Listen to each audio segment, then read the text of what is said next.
And welcome to Tell Me Your Story, New Paradigms for a New World. I'm Richard Dugan, your host, and I do thank you so much for joining us here on the program. We are always bringing to you, I think, very interesting, enlightening, insightful, inspirational guests and subject matter, and today is no different, and especially when you think about poetry. A lot of folks might say, I don't care much for poetry. And then I ask, do you listen to music? Who are your favorite singers? And they'll tell me. Did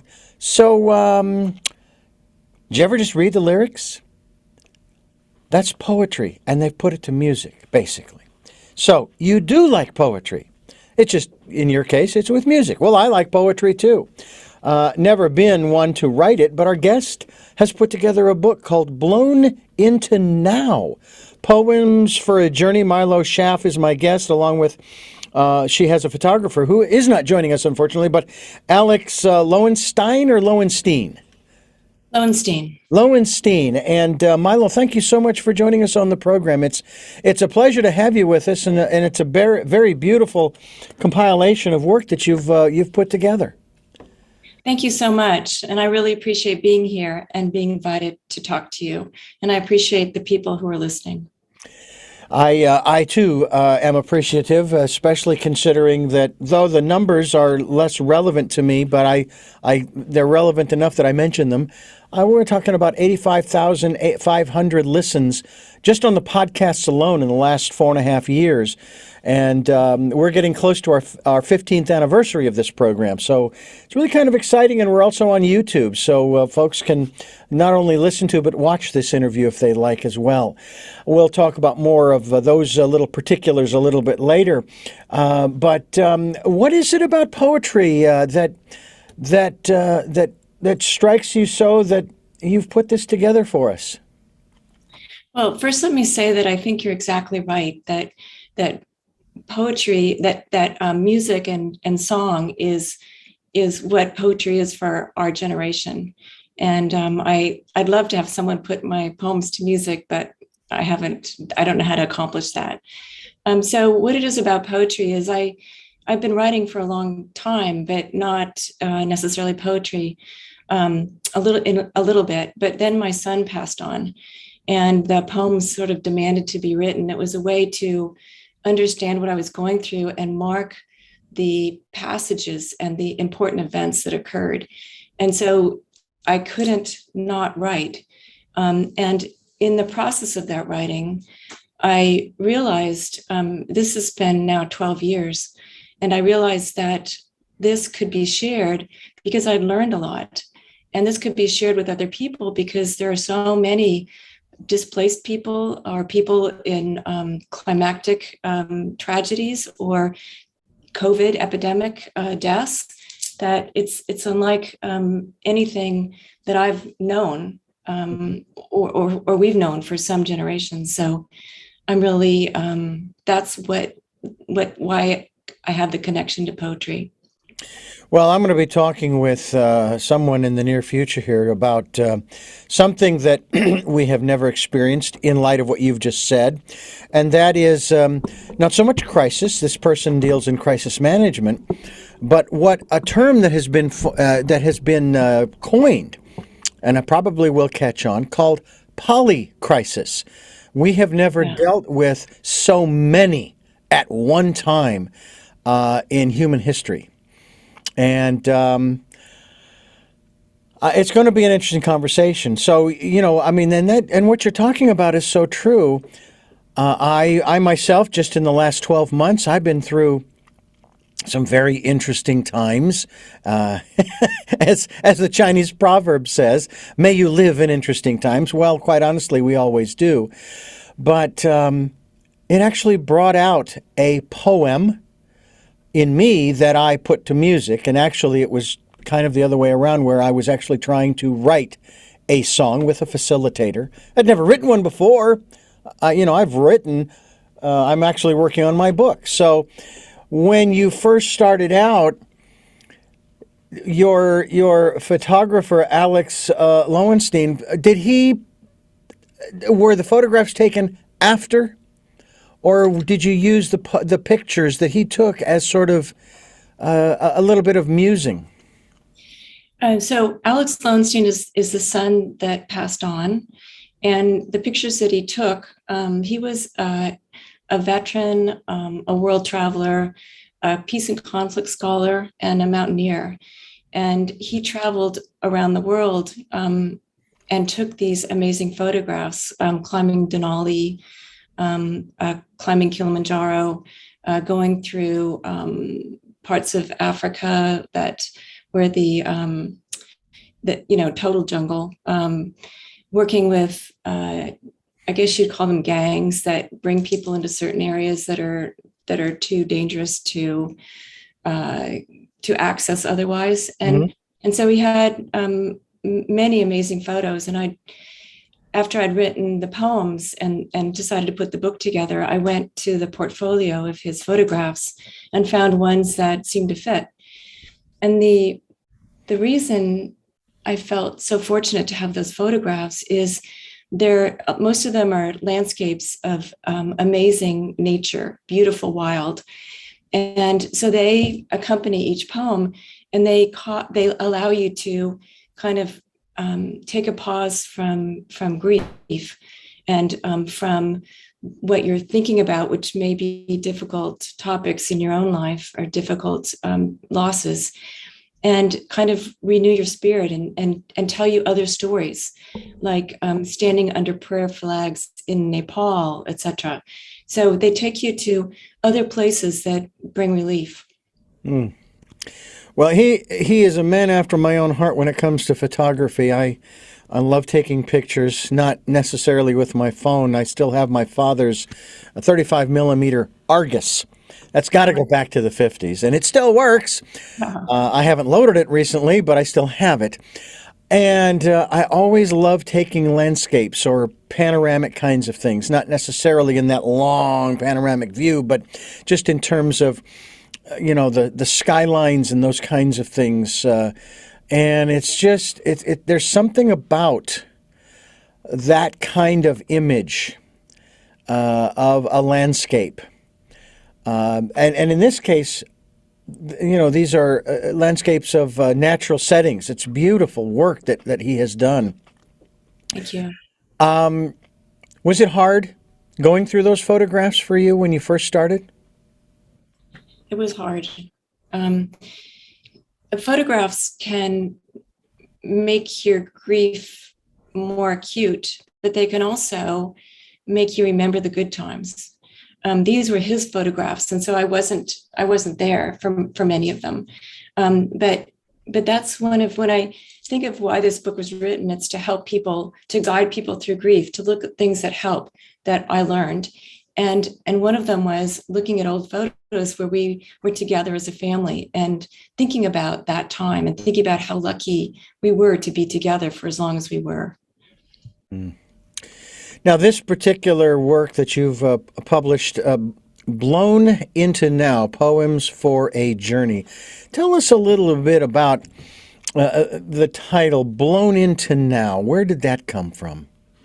It's a phrase in one of my poems, and it has to do with realizing that my son was all around, and I just have to, to kind of listen. And he's there. And sadness is one of the ways to remember how sweet, not a what's the word, saccharine sweet, but what amazing person he was. So that's, and then my friends helped me with the second part, a journey. When we were sitting around and we were trying to find a title, they suggested Journey into Now. Poems for Journey. I'm getting a little nervous. That's all right. Poems for Journey. And because they said, you have to express that it is, a path that you're going through, and it's a path that gets better. And this is, and you're expressing how that is. Yeah. We're talking with Mylo Schaaf, author of the compilation not only of poems, but of photographs from her son, her late son, Blown Into Now, Poems for a Journey. And you are listening to Tell Me Your Story. I'm Richard Dugan, your host, and it's really a pleasure to have Mylo Schaaf with us here on the program to not only share her poems, but the photographs of her son. I have to tell you that, as I've mentioned probably many times on this program since it happened, I lost my eldest sister back in March of 2022, and it's interesting how the only place that I can recall the feelings of grief, as far as what most people might view grief as, the tears and the sadness and all of that, the melancholy, was really at her memorial a month after her passing. And it was when her husband shared with us the hundreds from thousands, literally, photographs that when I first met him, when they first started dating, he always had a camera with him around his neck. I can't remember when he didn't. You know what I'm saying? And so he even said, I managed to go through the thousands of pictures and cut it down to 300. But it was the most beautiful memorial and the most beautiful combination or mixture of laughter and tears. And, I shared in the laughter and the tears. And I have to say that's the only place that I can recall where, I had those kinds of emotions because of my perspective of what you said earlier. He's not gone. In the case of your son, he isn't gone. He's just changed form. And yeah, you can't reach out and touch him and hold him and hug him and those kinds of things. I was hearing my sister talking to me, not in a lot of words, just very simple. Hey, Richard, everything's okay. It's okay. Everything's good. Everything's okay. Those kinds of things, more of sort of that encouragement. But my perspective that has grown, and I'd love for you to share with us a little bit more, is how in the West, we have a real hard time dealing with I'll call it the departure. Bernie Siegel would be all over me if I used that term, because when his wife died and we were talking about this, he says, "Why are you using the word transition? She died. Can't you use the word die?" So I sort of, a little homage to Bernie Siegel and say, yes, okay. But they're still with us, and that's something that is so hard for us to hold on to. Can you talk to us a little bit more about that? Yes, let me just first say that some things seem to affect the level of grief, because both my mother and my father also passed on after my son, my mother about a month ago from COVID. And I think it depends obviously on the relationship, but also the suddenness of it. My son, out of the blue in a terrible accident. My father was on hospice for 5 months, and my mother was on hospice for a week, but had been in the hospital for a month. And the other thing that I think is really important is how hard it was for them to live. So when their body is wearing out, both my parents were very elderly. My mom wanted to keep trying. She would try to take soup, and she would try to take, high energy, like a boost or an Ensure. But it was clear that she was trying to do the right thing, but it was too hard for her. So when she passed, I was very sad, but it wasn't like when my son passed. With respect to your question, I have the same viewpoint, which you probably saw in my book, that they're just somewhere else. And that became clear to me in so many different ways. So my mother, like your mother, like your sister, every once in a while will say something to me. And it's just a phrase or a that's going to work, or, be careful. And my son, I actually hear him speak, and I can talk to him when I'm in a wild place and I'm just sitting there and I focus on him. Also, one of the things that someone told me early on in my grief was, and this is in a poem, you have to watch for unusual occurrences, because my daughter, who was a teenager, this is my friend talking, Phoebe, when after she passed, she loved birds, and birds would come and look at me and sit there in very unusual ways.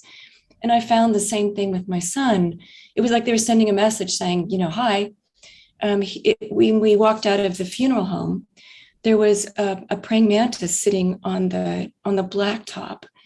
And I've lived in this area for my whole life, except for when I was away at school for a couple of years, and when we moved back east for 2 years, but essentially here all the time. I've never seen a praying mantis before. And I saw, and he was just looking at us, like, exploring kind of an elsewhere. So, and then I saw another praying mantis, several others during this time period early on, like in the first 3 years. And then I began to notice these grasshoppers would appear in our house, and we'd never had them before. And sometimes it was like on Christmas, a grasshopper would appear on the stairwell. So it seems like there were all kinds of signs that I could watch for if I was open to it. And they were really comforting. The symbol that they used at the memorial, and my sister and I weren't super close, but we were close enough. I had a conversation with her in January. She passed in late March. And she everybody knew that, she was on the last few weeks or months of her life. We got together at Christmas, for example, because this statement was made that this could be our last Christmas together, all of us. And of course, she was so chipper and she was so alive at Christmas. I'm thinking, nah, she'll be here. She'll be here for a long time, But I found out, number one, that she never shied away from the hard questions. But number two, the symbol that they used at the memorial, which I believe is probably one of her favorites, was a butterfly. And so now, when I do see them, obviously I think of her. It's just very, very interesting. You're right about those signs, being open to receiving those and saying, oh, well, thank you for showing up. It's great to see you, or what have you, or letting me know that you're here, that you're okay, that all is well. There's an interesting a process known as LBL, or life between lives. It's a conscious hypnosis process of sort of past life regression where, for example, I went through it myself. We have a practitioner here in Santa Barbara. Then he took me back to my life just before this one, and then up to my passing, my death. And then it's that space between that death and this birth of this life that they take you through in terms of sometimes they hang around on the planet with the families for a little while just to see how things are going. And I kind of figured my sister was doing the same kind of thing, because that hard question that I asked her, I says, so are you ready? I mean, are you really ready? And she said yes and no. And I'm going, Jeanette, really? And she says, well, no, because of my husband. Because of her husband, she didn't want to leave him. But she says, otherwise, yes, I am ready. I'm at peace. And she was at peace with this. And she, as her husband would talk about, and I remember this as a kid growing up with her laugh was so big. Not in terms of loudness or size in that regard, but you would see both rows of her teeth when she laughed. Tell us a little bit about the characteristics, the personality of your son, and how that shows through his photographs, because I know that this must have gone through your mind too as you're looking through the photographs. I'm looking through his eyes now. Yeah, that's a really great way of putting it. So there's so many things to say. He always loved machines, which little boys do, but it was extreme. Mm-hmm. One time we went to Hawaii, and all we wanted to do was sit on the backhoe in the vacant lot, while we were there. But as he grew, he was a very calm person, and just things did not upset him or flutter him. He would just just say that's okay. It'll work out. He had a very strong sense of responsibility to his country, and at the time we were in Iraq, in a war in Iraq, and we hoped that he would not enlist, and my husband and I tried to explain to him what we felt, and we had a number of arguments about it. Although I obviously respect all the people who did fight in that war, and he decided, well, I'm gonna please myself and help my parents by enrolling in the National Guard, and he did that. And then their unit was called to Iraq, where he drove convoys. Mm-hmm. And the reason he did that was because he felt that he needed to give back to his country. And then there's this other side of him that felt like most of him, which was his deep love for nature. I mean, he was always planning a new ice climb, or when he climbed Denali, he had to sit in a tent for, I think, 2 days to wait through the storm, and it was minus 40 degrees. So it was, he was such an adventurer, and he planned to climb all the 14ers, all the 14,000 peaks and above in California. So, and he was just a really fun person. When he passed, we had a mass, a church service. And then we realized that there were so many people that wanted to participate in some kind of memorial that some friends helped us plan it. And there were like 400 people that came, and he was 24 years old. So he was a person that people loved to have as a friend. Mm. Well, I have to say that I met a woman at my sister's memorial. Now, whether they stayed in contact since their college days, I don't know. But she was my sister's dorm mate, and Oh she my came to goodness. the memorial. Yeah, yeah. And there were people who afterwards talking about how much she helped them through certain periods and so forth. And the one thing that really struck me was through all of her illnesses, throughout all of her life, she started out as a kid with asthma and then took up the French horn. I mean, who does that? I mean, come on, you got enough oxygen just to hang in there with your lungs the way they are, and you're going to take up a wind instrument, Yeah, yeah. My mother and my sisters have told me she was never bitter, never, or at least she didn't show anybody. Yeah. And that's quite remarkable when someone's going through things like that. I don't know. Maybe she was holding on to the the example in the story of Job in the Old Testament. Fine, go ahead, whatever. I'm here. And Yeah. I'm still going to smile through it. Because I'm still alive. And I can make a difference in the world.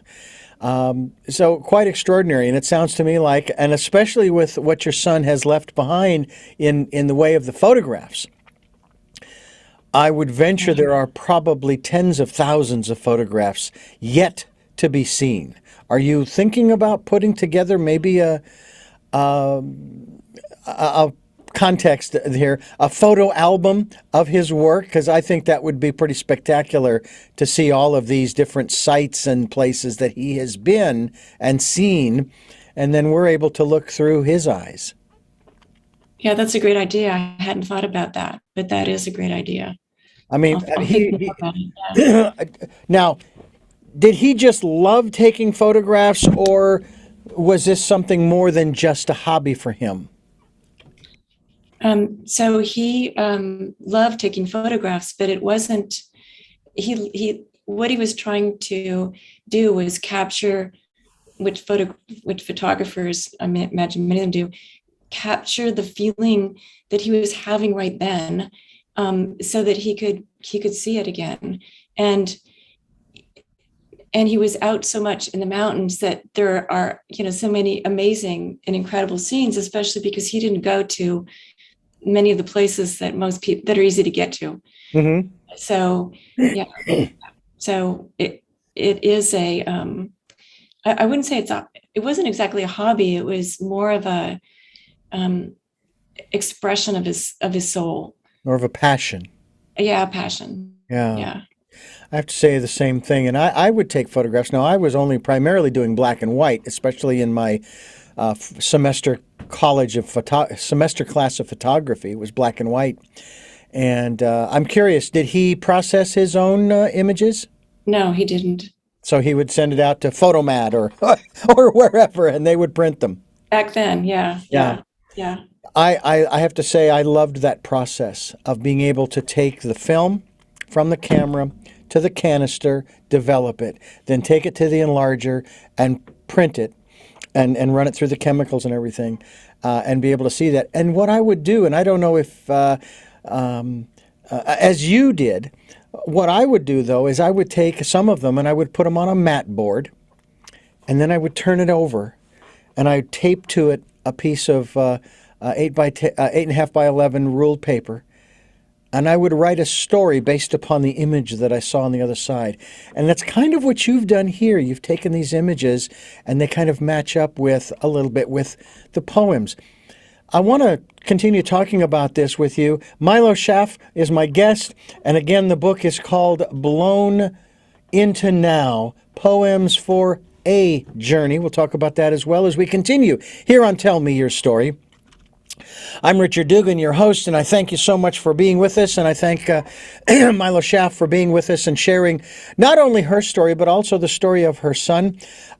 You said, if I may ask, I know you mentioned it earlier, how he passed? It was a tragic accident that he was involved in, and it's hard for me to say more about that because That's okay. it was difficult. No. But one thing I will say about it was that the shocking way I heard about it, which was I was at home and my kids were in school and I was working from home and my husband was at his office, and I got a phone call, and I recognized the voice. It was the mother of a friend of mine, and she said, "I just want to tell you how sorry I am." And I said, what are you talking about? And she said, "I'm so sorry that Alex has passed." And I said, "No, he hasn't. That's impossible." And I quickly got off the phone and I started calling, and I called police department, and I called, I heard there was a coroner's office, and nobody would tell me anything. They'd said, "We don't have that information," or, "We can't share that information with you." And so I was pacing around my kitchen table, and I felt like I was noticing this pain in my chest as I was making these phone calls. And I'm a physician, and I thought, I'm too young to be having a heart attack. And what I realized was my heart was breaking, And so soon my husband came home. I called him, and we headed over to where my son had been living, and we started. It was true, but it was just such a total terrible experience that I hope many people don't have to go through. It's so much easier when it's like with my mother. It's, you can see that she's ready. And my father, who he was on hospice for 5 months, and he was in a hospital bed, and he would, sit there with his arms crossed and his legs stretched out, and he had gotten the last rites weeks ago, and he whispered to me, so my mother wouldn't hear, "Why am I still alive?" And he was just waiting for it to happen, and finally it did. But he was impatient.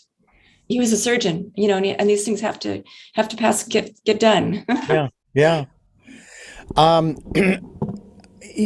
I remember when I received the phone call. It was my youngest sister, and at first, because I got the sense from her voice that it was going to be about my father. Now, my father is 91 this year. Wow. Mother's 80, she'll be 88 this year. And, of course, then she says, "Yeah, your sister Jeanette just passed this morning," And, I kind of took that in. I suppose I was a little grateful that it wasn't my father, but I wasn't that grateful that it was my sister, but nonetheless. And I had an interview that I had in 30 minutes, and I debated whether or not to cancel it or not. I went ahead with it, and we actually incorporated it. So it's been said to me that it might have been a little too soon because of some of the things that I shared in the program, but for me, it was still, I think it was cathartic. These programs are therapy for me anyway, so, So you're my therapist today, all right, Okay. doctor? But I remember a conversation that was shared with me between my mother and my father after my sister's passing. This was probably in the middle of April, because it was the end of April when they had the memorial. Now, my father is in excellent health. All right, his vitals are all good. However, he has a little difficulty with his stability. I think he's now finally agreed to use a walker. It's with guys. No, I don't need that. I can do just fine. I know I fell down 3 times, but I'm fine. He's got vision, which he's had vision problems all his life, just as I have. And then, of course, his hearing, as the hearing goes. And they were having this conversation, and, and he says to my mother, who also is very cognizant of his health and well-being, I'm just so tired. I just, it's kind of like what your father says, why am I still here? I don't want to. So my mother turns to him and says, okay, so what are you going to die of? Because he's healthy. But the one thing that really struck me when I was there for the memorial and I was staying with them, my father looked at me or in my direction, and I had absolutely no response for this. And I know you can relate to this. He says, parents aren't supposed to bury their children. Yeah. And I just sat there and I'm going, shut up, Richard. There's nothing you can say to that. There's no response. Right. And they shared with me, and one other thing, and I'm curious about this also from your perspective. One other thing that happened was quite literally days before my sister's passing, she and her husband renewed their wedding vows after 40 years. Oh, my goodness. And my father went to the memorial. And apparently everybody knew that her time was coming. And supposedly one of my sisters related to me that, afterwards he went over and they hugged for the longest time. They just held each other for the longest time. And I'm wondering, do you feel that, without belaboring this point, do you feel that at least while he was alive, you said all of the things that you wanted to say? Was there anything left unsaid to the human ear of Alex? No, I don't think so. That's a really, really interesting question, and I haven't thought about that question really, probably because I feel like everything was said. Mm. How about you? Do you? Oh, Did you, yeah. My sister and I, matter of fact, that was interesting. One Mother's Day several years ago, actually it was, I think, 2020, right after COVID, the lockdown, we set up a Mother's Day Zoom meeting with all the family. And my sister Jeanette would Zoom in and out because they had horrible internet at their place. But it was that conversation I had with her this year in January about that hard question and other things. As well as, the conversation I had with her at Christmas where I was there in her presence. We didn't talk anything about how her illness was or anything. We talked about a bunch of other stuff. And I have to say that was one of the best Christmases I can remember, a family Christmas ever, especially because my youngest sister, she put it all together. She choreographed the whole thing. It was unbelievable. But no, I share this with my remaining oldest sister, Cecilia, who, when we have conversations, and I talk to her a lot now, a lot more than I used to, but we still were communicating. And I end the conversations every time with, hey, I love you, sis. And she says, I love you too. And meaning it and knowing that, we're all going to leave these suits one day and rejoin those family members and friends and relatives and so forth. Yeah. How has, you know what, I'm going to hold that question. I want to remind our listeners we're talking with Mylo Schaaf, and we're talking, Mylo Schaaf, isn't it? Mylo Schaaf. Yeah. Mylo Schaaf. And she has collaborated, so to speak. Well, actually, it is a collaboration with your son. Right. He Right. was the photographer. Beautiful pictures. I especially like the cover. You have this tent out in the middle of the whiteness of the snow, which is kind of how we feel sometimes. You want me Blown to sh- into Now, Poems for a Journey, here on Tell Me Your Story. I'm Richard Dugan, your host, and I want to ask you, Mylo Schaaf, in regards to your faith, because you mentioned that you had held a mass, so that kind of tells me that either you were born and raised Catholic or you converted or what have you. But how has all of this changed, affected, or even diminished for that matter? How has it affected and so forth your personal faith? So I was raised a Catholic, and over time have come to appreciate the universality of religions and how much they have in common, although there are obviously huge differences. So, what what I how I would respond to that is that I think it's deepened my faith in the spiritual aspect of religion, that and the wonderful, I guess you'd say, morality underlying religion as when it is correctly understood, not going on crusades and killing people of other faiths, but the idea that you try to live a good life and a right life, and you try to help people and share what resources you have, and lying is not good, and those things that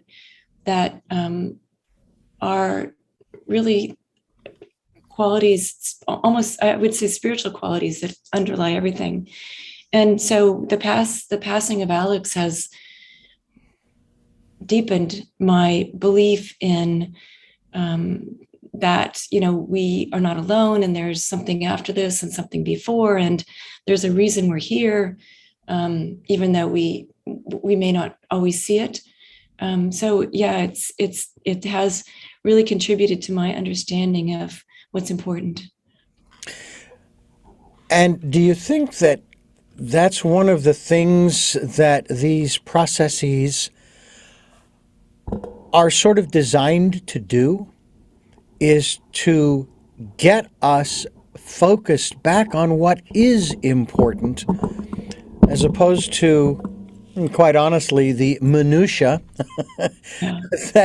that we get through our, and I'm going to use the term screens, because that encompasses just about everything that we take in as far as something external online. Do you think that maybe that's kind of the design, to keep us focused on what's important? I think you're right. These in losing, you kind of refocus, and you think to yourself, what am I doing? What is worth doing? Yeah. Yeah. I know that I don't call my parents quite as often as necessarily that I don't know that there's necessarily a should or a correct number of times, but I know one day, and I've thought about this for the last few years, I'm going to get that phone call. And I know that in the conversations that I have had with my parents, I think that my father, I have a feeling that he would follow right, almost right behind my mother if she were to go first, whereas my mother, who is still able to take care of, are you ready for this one? Her great grandchildren, Oh, who are probably 5 or 6 or 7 or 8 years old or 10. I can't keep track anymore. yeah. I don't know that great uncles are supposed to keep track, but anyway, but I have a feeling she would probably go on for a number of years after, in spite of missing. But I'm also very familiar with that concept, as you described earlier, the broken heart syndrome. When my when my first wife's parents passed, and of course, what really hurt me was the fact I was never notified. I was never told until several years later when I called my ex-wife just to kind of catch up, and then she told me, "Oh yeah, my father, he died of an aneurysm that he'd had for years. I mean, long, long time, that was inoperable." And then 4 months later, his wife, my former mother-in-law, she passed. And again, they even declared it as she died of a broken heart. Yeah. Yeah. Uh, that is something that you experienced as far as the physical, as well as emotional, but you're still here. Do you feel that there's part of you that now feels sort of a need? I don't want to say a responsibility, because it's always a choice, to sort of share Alex with the rest of the world?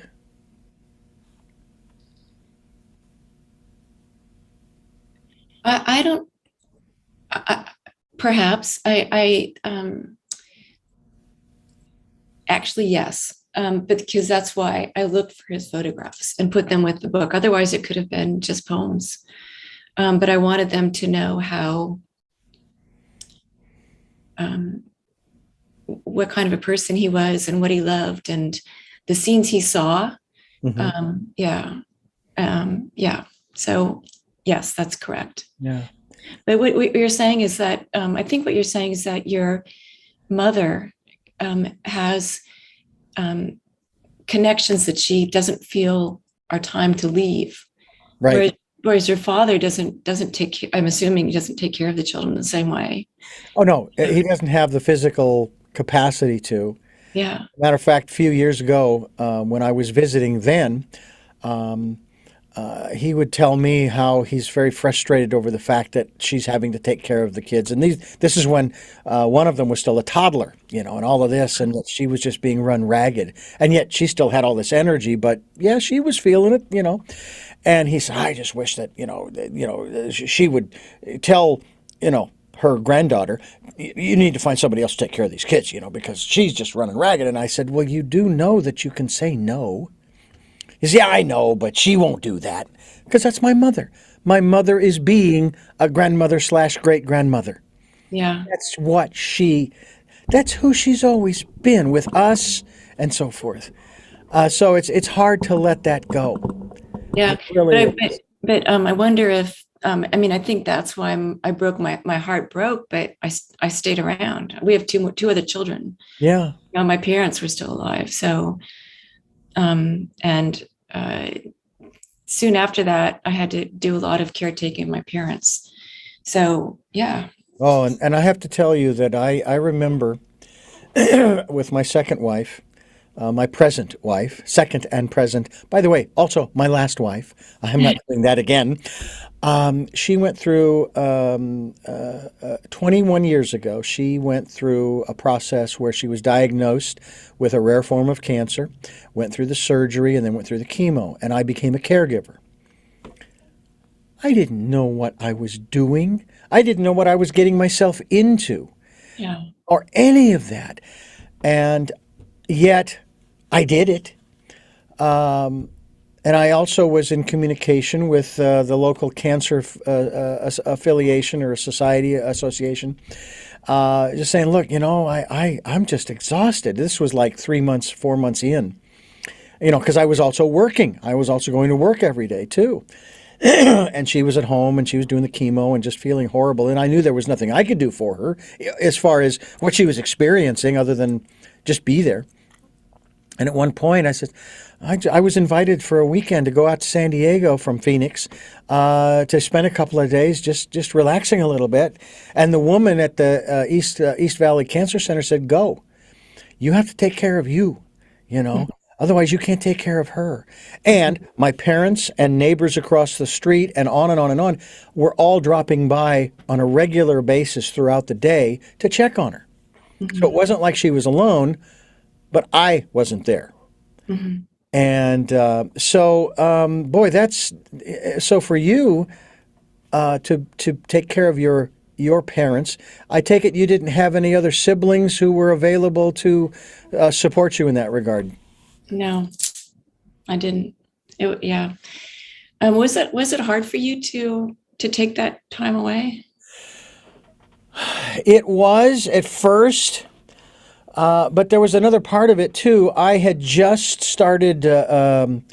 I had just learned how to drive. I was 36 when I had a lens implant, which gave me the vision to be able to drive. I was legally blind up to that point. Wow. And so I was really excited about going to San Diego just to take a solo trip Wow. across the desert to San Diego and so forth. My first was actually up to Vegas to the National Broadcasters Association convention. So and I remember walking along the beach one afternoon. It must have been a Saturday afternoon, and I just thought, wow, I really needed this. And yet at the same time, there's that feeling of, God, I'm sort of betraying her in one sense by not being there to take care of her. I Yeah. mean, we even had the conversation where she says, well, if I let you go, I'll resent you the rest of my life. And if I don't let you go, you'll resent me the rest of your life. Now, on half of that, there was a rather interesting assumption that I would resent her if she didn't let me go or want me to go. But I certainly took the hint that she didn't want me to go. And yet Yeah. I knew I had to. Yeah. How long were you caregiving for your parents? So toward the in the last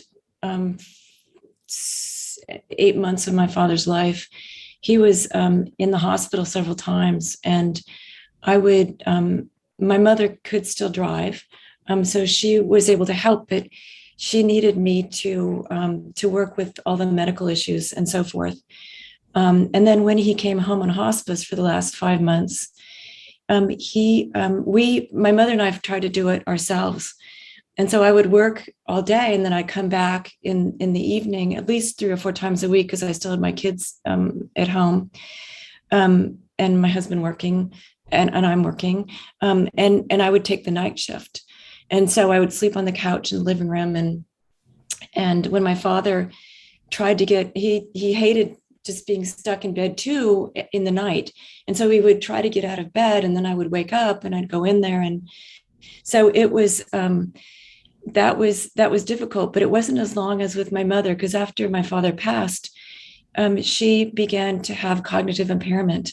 Mm. And so she only lived an hour, 15 minutes away, but I would try to make sure she had food, and that, we needed to have her only drive to church, and then she had to stop her license. And then finally, she never wanted to live in a supportive living community, because she had experience with those from friends and family, and she just wanted to be in her apartment. So she said, I don't want and I don't want anyone staying with me or coming in every day, because I don't want someone staring at me as I'm just in my apartment.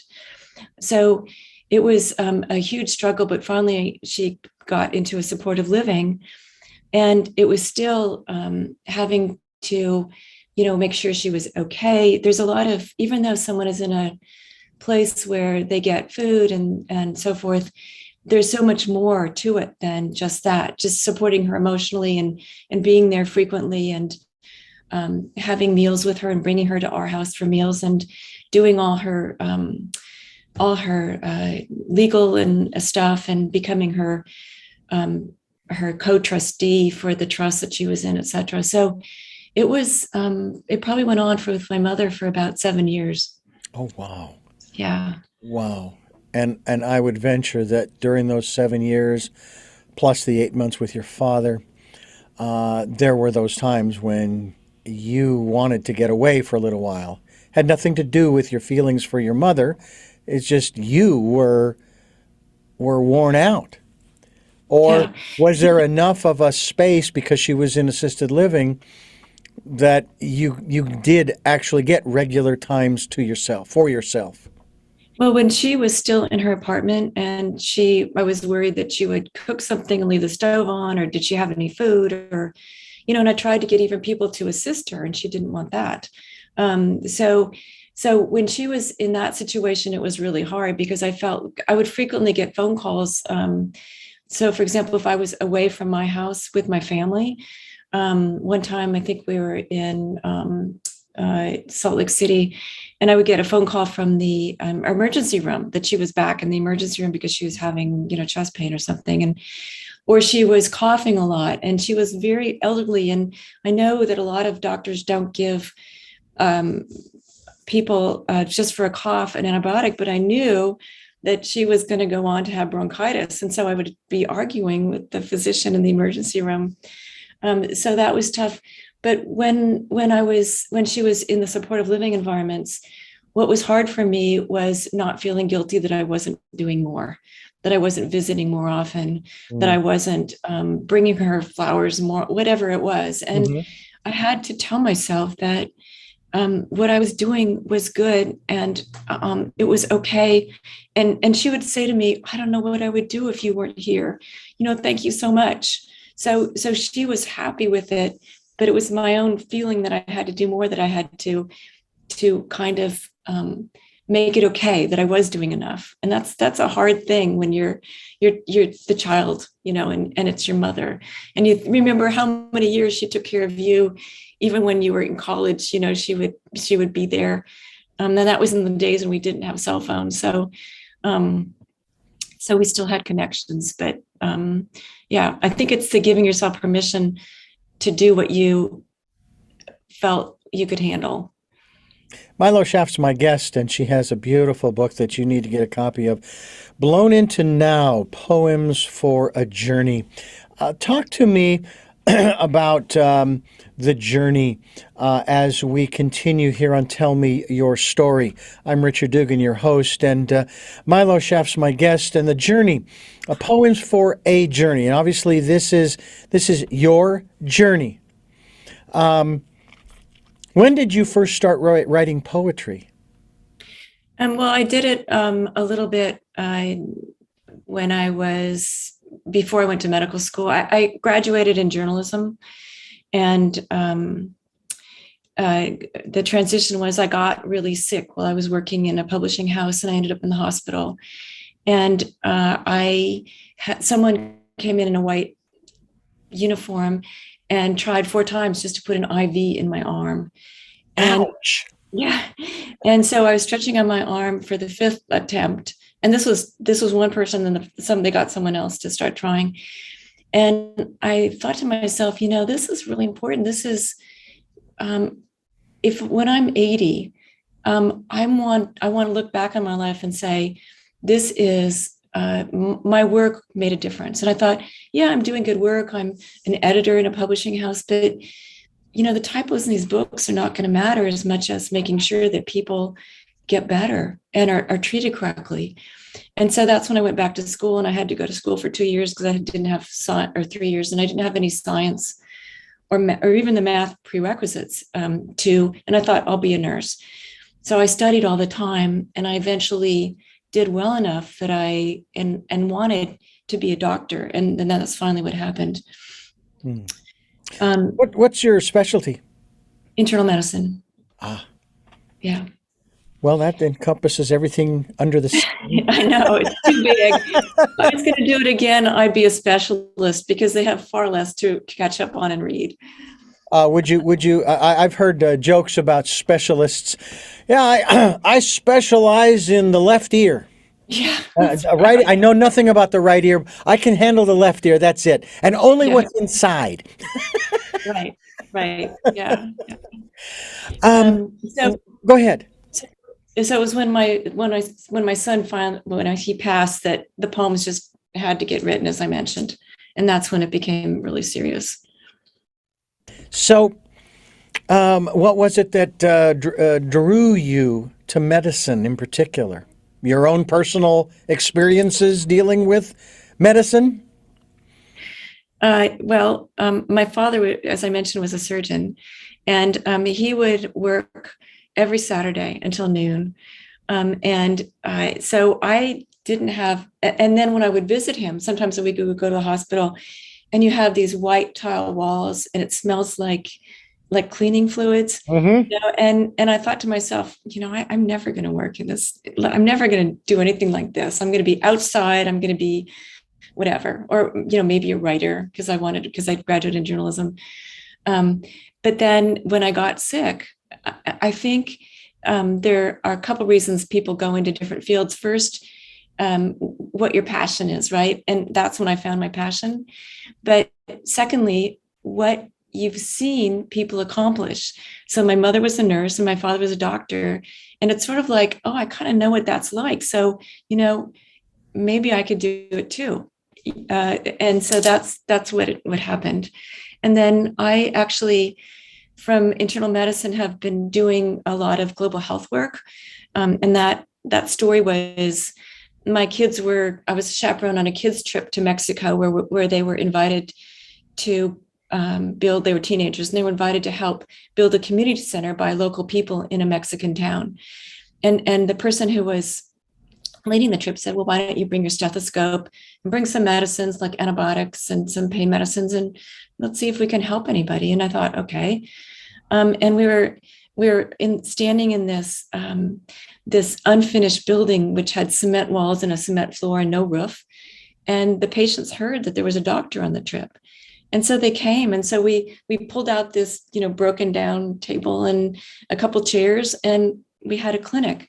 And that was the start of my global health work, to work with local doctors or public health officials to figure out how I could assist with either, some clinical care, but mainly trying to help the local doctors with whatever they needed done. That's what I'm working in partly now, is working in a medical center with students who want to do global health work. Well, I have to applaud you for your, shall we say, stick-to-itiveness, if you will, your commitment in that regard, in spite of, or maybe it is actually because of, the passing of your son. It's like you are carrying on his legacy in that regard, and as well as through the book, Blown Into Now, which again, I cannot encourage our listeners enough to go out and pick up a copy. And is it available on Amazon and those kinds of outlets, or just through your website? It's available through a website called blurb.com. Blurb. Blurb, BLURB. But if you go to my website, which is being transitioned now to giving more information, the book with the photos, as you know, photo books are a little bit more expensive. Mm-hmm. But I'm having it transitioned to an ebook, which should be available on Amazon, and then again, the link will be on my website. Okay. So it's available now through Blurb as a soft cover with the photos, and then soon it will be available through Amazon in an ebook. Well, I have to say that only half the book would be suitable for Audible. Only half the book, because you can't describe the pictures because it's insufficient. You actually have to look at them and experience them in that regard. And but I think it would be really great, not only if the half that is yours, the poems, was part of Audible, was recorded, but also, as you even alluded to, boy, it would be kind of cool to see some of these or hear some of these put to music. And I actually have a friend who, when you said that, I'm thinking, that would be kind of interesting to take her poem. Give me his name. I'll give you her name. Her name. And I've even taken. As a matter of fact, I wrote, actually, it's not my first song, it's my second. But my very first song, if you will, was written back in the 90s. But it was a poem that I wrote.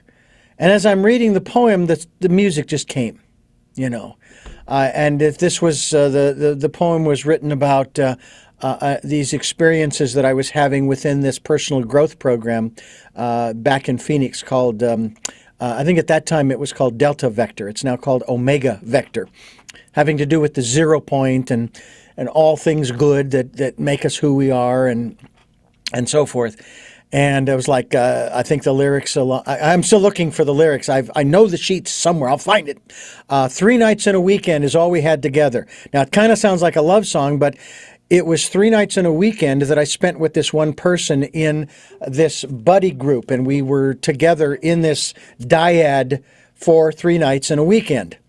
And so the song goes on. But no, I think that would be very cool if and I'll tell you what, I will give you her name and her information. I'll give you her contact information, and maybe you can touch base with her and see what she can do. And who knows, maybe she and I will collaborate together to create some good music.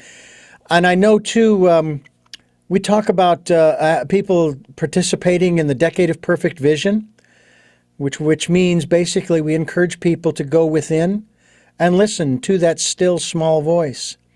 How has your, not just inner life, but that inner voice, how has that helped you through these days, weeks, months, and years? Not just with the passing of your son, but even back further with, or I shouldn't say further, but also including maybe the passing of both your mother and your father, and just making it through day to day and saying, hey, I am still here. I do want to be here, especially for my kids and my husband. And there's still a lot more I want to do. So please guide me. Yeah, so I think that's a really interesting question about the inner voice. And when I was looking back at my poems and thinking about talking to you today, I started thinking about inflection points, the things that, and what is an inflection point? It's a mathematical model where things go from concave to convex. So the curve changes from positive to negative or negative to positive.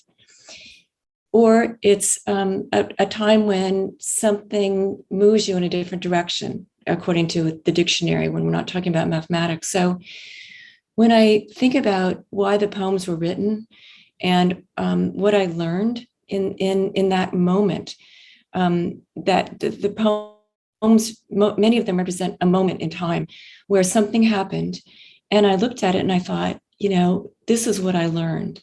So that moment of walking around the kitchen table when I heard my son was passing, and one thing I wanted to back up and say is that it was very kind of my friend to call.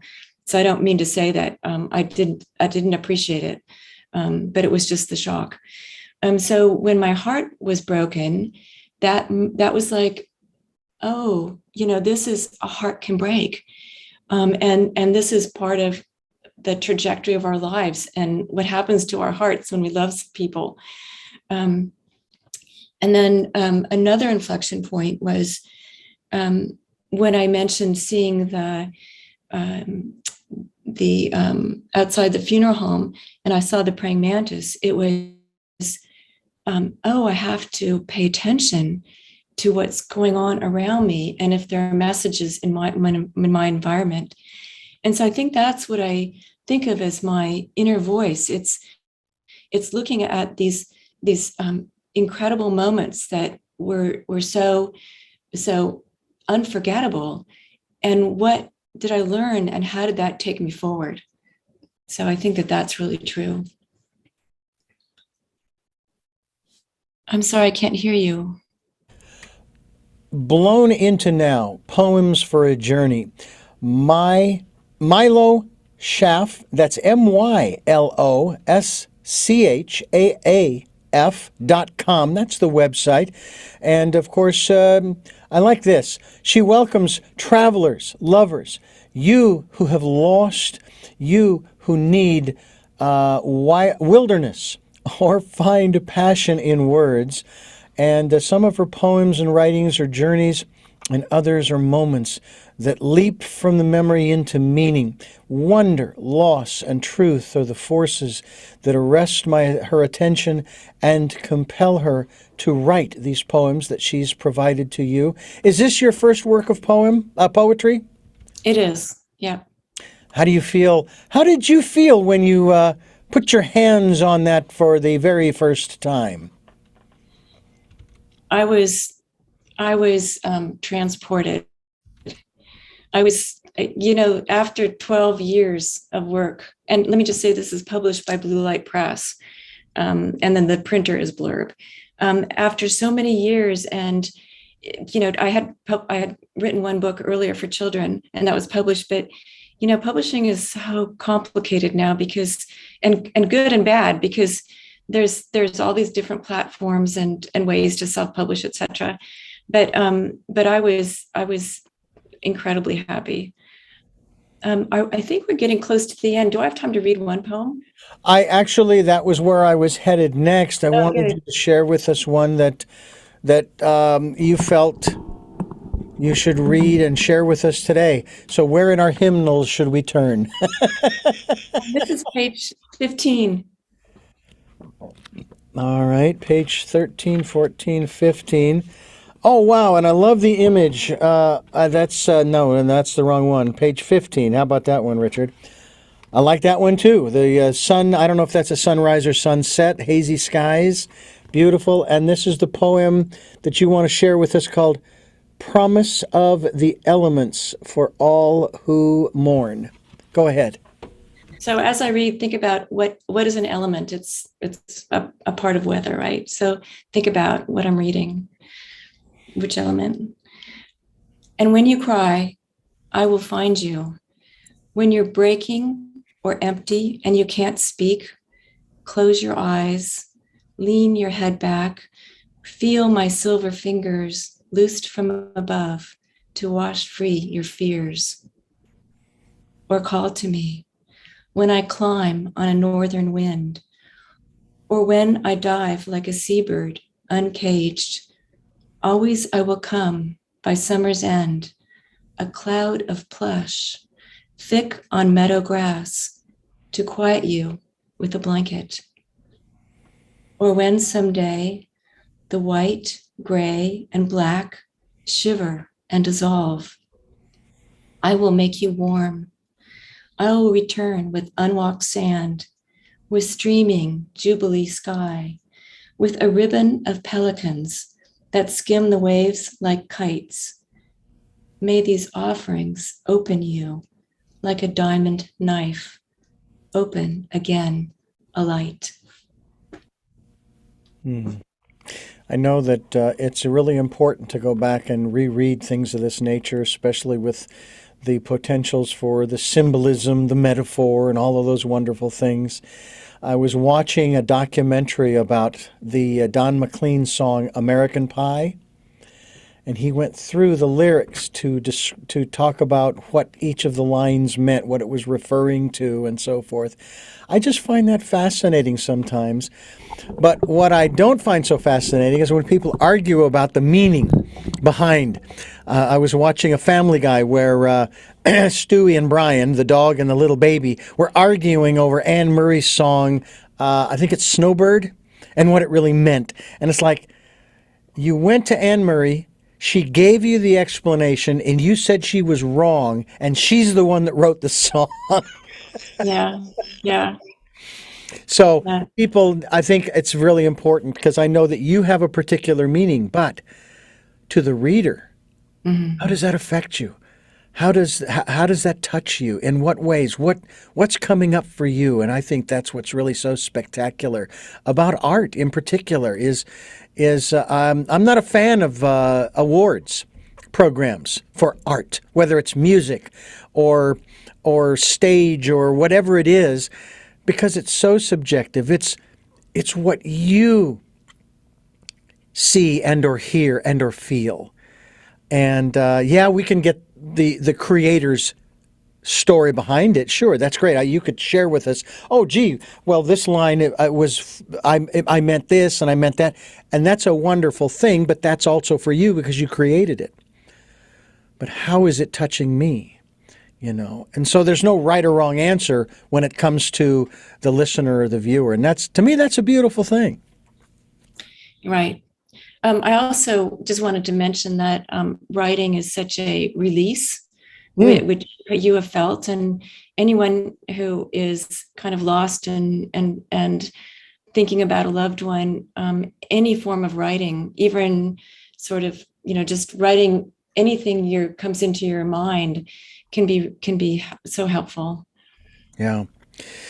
We are talking with Mylo Schaaf, and we are talking about her book, Blown Into Now, Poems for a Journey, here on Tell Me Your Story. I'm Richard Dugan, your host, and Mylo, I want to thank you so much for giving us so much time here on the program. This has been wonderful, and I know you started out at the beginning of the program very nervous, but you did a beautiful job. You don't seem very nervous now. No, it's really fun to talk to you. Well, thank you, and that's what we try to do. And ladies and gentlemen, none of this is drug-induced, okay? This is all natural. To steal a Steve Martin line. And I am so grateful that you've given us the time to talk with you about what obviously was, maybe still is from time to time, a bit of a painful experience in terms of both losing your son as well as your mother and your father. I grew up in a family of 8. And so we had two older sisters. I had 2 older sisters, 2 younger sisters, and a younger brother, and then, of course, my parents. And I've known for a long, long time that one day I'm going to get those phone calls. And I've already received the first. I hope that it's a long time before I receive any more, but I know they're coming. And I also know they're not gone. They aren't going to be gone. It's like my dear friend Ramona, who I used to call all the time. She passed away in March. It's interesting now. March seems to be that month, I guess, for me. But she passed away a couple of years ago in March, I think right before the pandemic. Or maybe, I take that back. Anyway. There are times when there's something I want to talk to her about, and I get ready to pick up the phone and punch speed dial, and it's like, oh, wait a minute, she's not there, or at least she's not there via the phone. And so, okay, and then I just start, Ramona, what, and then I just kind of listen. I listen inside, and then that little voice inside kind of gives me the guidance and so forth. So I would take it that you're experiencing that with both your son as well as your mother and your father, or anybody else that you've been close to that you have had that has departed. Yeah, it's most strong with my son. Maybe it's the mother-son connection, mother-child connection, but yes, with my mother as well. Yeah. I think my father is on to his next thing up there. So he's pretty busy. Well, there's a time of rest, okay, and then there's the review. I don't know if you've seen the movie with Albert Brooks and Meryl Streep, where they go through the life review, and she is having the time of her life, eating whatever she wants, not gaining weight. He is scared out of his mind because he's afraid that he's going to get the chair after reviewing his life because he's afraid that there's such judgment. And it's like, no, we just calm down, Yeah. And then there are, believe it or not, then there are classes. This is from the LBL, from Dr. Newton's work and study. And then they encourage you to come back. Are you a believer at all in reincarnation? Yeah, I am. Otherwise, it doesn't make sense how unevenly things are distributed. Yeah. In this life. Yeah. I heard a statistic this morning. This is sort of in the material world, about how many millionaires there are now in this country alone. And I couldn't believe the number, but hey, it's entirely possible any one of us, yourself included, could be a millionaire somewhere down the road. If you're not there already, 20 million millionaires in this country right now. Wow. And I'm going, I want to get on that bandwagon, just so that I never have to worry about when I go to the store and I need to get something, am I going to overdraw my checking account? I don't want to use credit. It's like, I've got the wherewithal and I can help people, and that kind of thing. So I thank you so much. This has been a real joy. Yeah, for me too. I really appreciate talking to you. And I do have 3 final questions that I ask all of my guests. Okay. And I will ask those of you in just a moment. But first, I want to thank you for listening and watching Tell Me Your Story, New Paradigms for a New World. We are giving you choices and knowledge of those choices to help make your dreams come true. And we are here on Sundays at 7 a.m. and 7 p.m., Monday mornings at 1 a.m. And we are also here on Wednesdays at 9 a.m. for a special edition of Tell Me Your Story.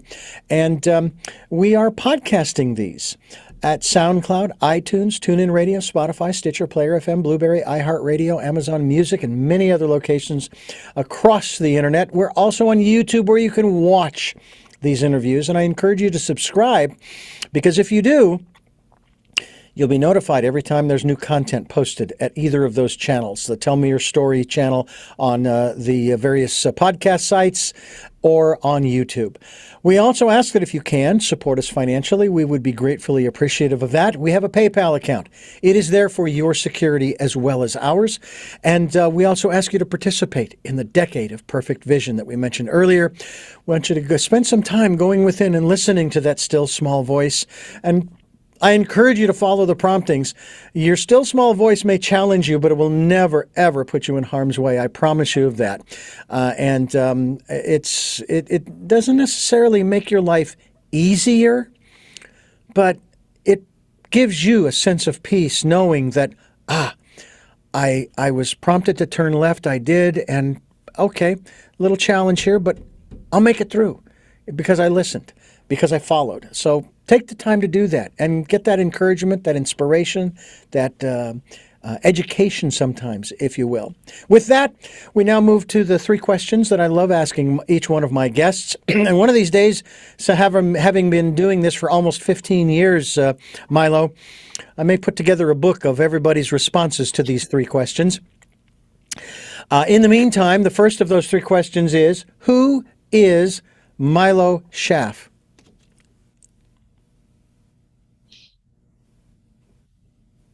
Mother, wife, writer, poet, doctor, and a person who follows her inner voice.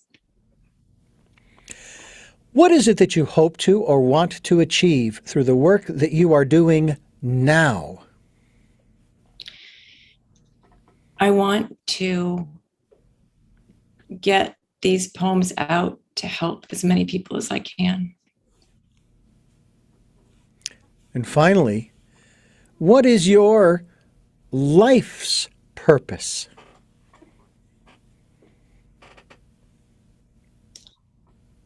To love.